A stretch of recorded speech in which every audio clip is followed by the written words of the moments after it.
Hi, I'm Mike Pender, current president of the FICPA, and I'm here today with Kathy Anderson, CEO of the FICPA. We're here doing a webcast trying to communicate with our membership a little bit better about the things that went on during our December 2010 Board of Governors meeting, which was held today in Tallahassee, Florida. We came together today with representatives of 21 of the 27 chapters of the FICPA joined us, and there were 31 individual officers that participated in this event today. We had many discussions about chapter activities on Wednesday afternoon before we came to the Board of Governors meeting today, but we continued on with those discussions during this meeting. The first agenda that we presented to the board today had to do with article and bylaw changes that have been long needed, mostly clerical in nature. Some were capping limitations of serving on different boards so that we would get greater representation from members, and all of the bylaw and article changes passed unanimously, and that will set, it's kind of a milestone because we've been working for the last 4 or 5 years to get the bylaws and the articles into a form in which we could operate efficiently for our membership, and I think we accomplished a lot today by going through that program. We also had some subcommittees of our Finance and Office Advisory Committee that presented some policies that we adopted, and 2 of those related to building operating reserves. Like any good business, a business should have some reserves in case of catastrophic losses of revenues, and we came up with some new formulas that were not dependent upon increasing dues in the future, but created some good stewardship in our finances of the association to better make sure that we had operating reserves should anything catastrophic occur. We also implemented a capital reserve policy in which we, much like a condominium reserve policy, we're going to be setting aside funds that will allow for replacements and keeping our asset, which is one of our largest assets, which is the FICPA building here in Tallahassee, in good care, and so that in the future we have additional funds for replacement of computers and all of the necessary capital items that required to have us operate efficiently. The big discussion today, however, was the concept of chapter centralized bookkeeping. And we had we had an open forum on Wednesday afternoon, the day prior to this meeting, with the chapter representatives to vet out this topic, and we came to a consensus today that had kind of a 3-part approval process to it. First, we would create an implementation committee that would be made up of 2 regional reps, 3 chapter presidents, and 3 members of the committee from FNOA that came forward with the policy. Second, we got 4 volunteer chapters to be beta chapters for the centralized bookkeeping program, and they volunteered to be those beta chapters, and that will go into effect on January 1st of 2011. And we agreed to report the findings of the first 6 months at the Chapter Officer Leadership Conference in June at an open forum, so we could discuss any pitfalls that may be occurring or changes to the policy that we had proposed for this program. We're excited about the opportunity to work with the chapters in this area, and I think we also found that we needed to increase our communication, and this is one of the ways that we are trying to increase our communication and tell our members about some of the things that we discuss as a Board of Governors and deliberate on, and we got great input from the chapters, and I think that that was a very successful discussion that we had today.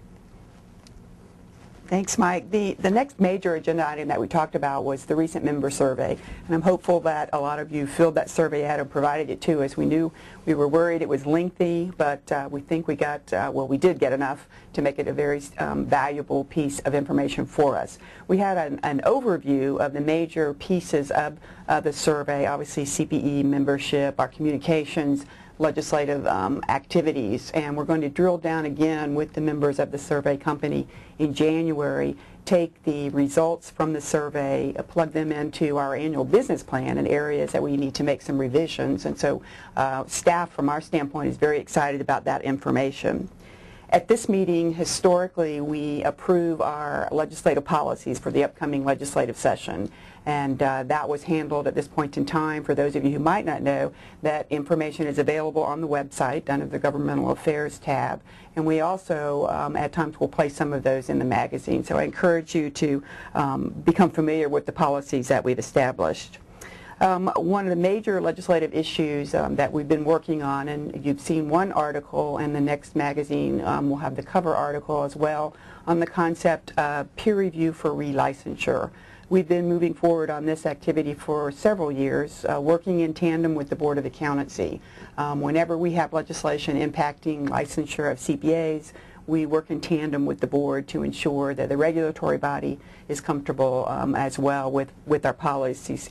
So we got final approval from the Board of Accountancy at their meeting last week. Our Board of Governors signed off again on moving forward, and that will be our major piece of legislation for the upcoming legislative session.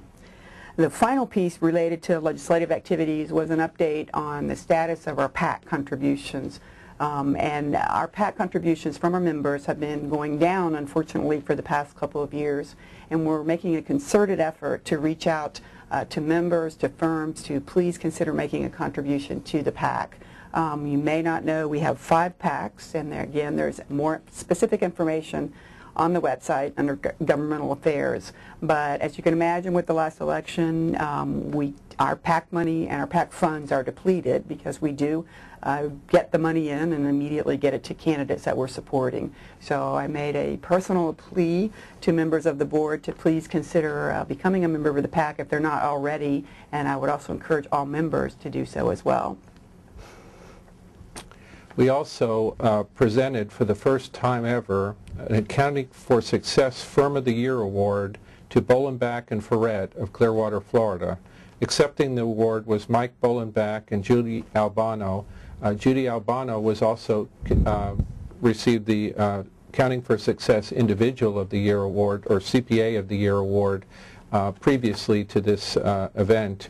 And they're a small regional firm with 15 employees that served over 1,300 student outreaches this past year, and we were really proud to be able to present that award to them.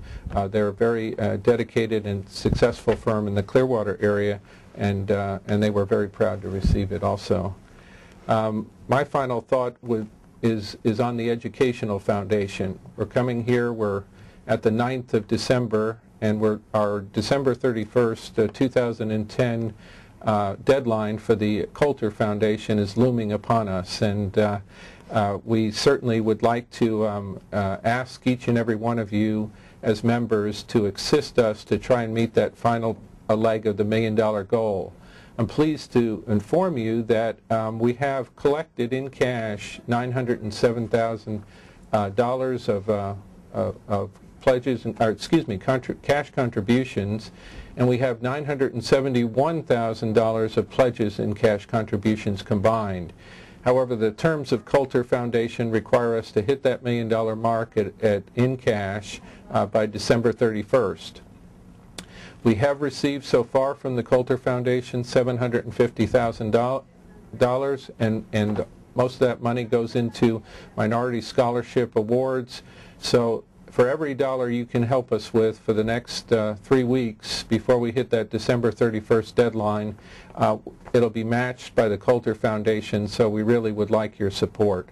And I think we ended up with an open forum of our members and our chapter visitors and leadership, and I think we had a successful day at the Board of Governors. Everyone walked away, I think,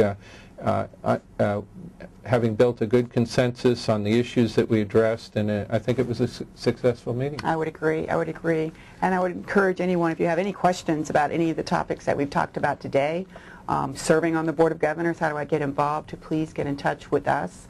You can contact me at andersonk@ficpa.org.